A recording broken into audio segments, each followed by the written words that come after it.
Welcome. Today we are going to learn about Dijkstra's algorithm, a fundamental method used in computer science to find the shortest path between points. So, what exactly is it? Simply put, Dijkstra's algorithm finds the shortest distance from a starting node to every other node in a graph. It solves the single-source shortest path problem.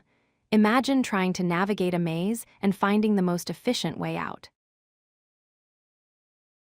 You use this logic every day.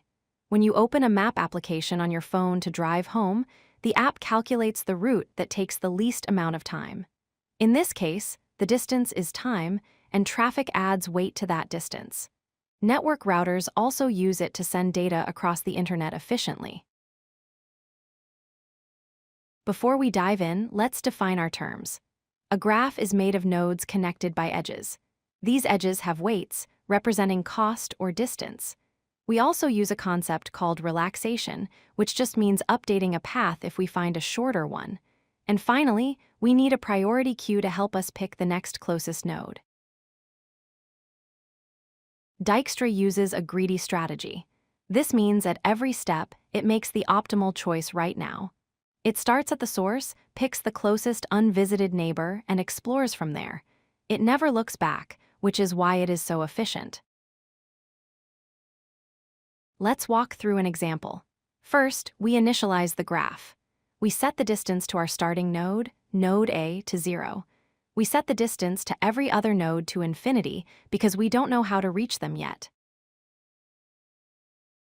Now comes the magic part, relaxation. We look at a neighbor, say node B, we check if the distance to node A plus the weight to get to node B is less than the current known distance to node B. If it is, we update node B with the new, shorter distance. To make this fast, we use a priority queue, specifically a min heap. This structure automatically keeps the node with the smallest distance at the top. This means we don't have to waste time searching the whole list for the next node to visit. How fast is it? The time complexity is big O of E log V, where E is the number of edges and V is the number of vertices.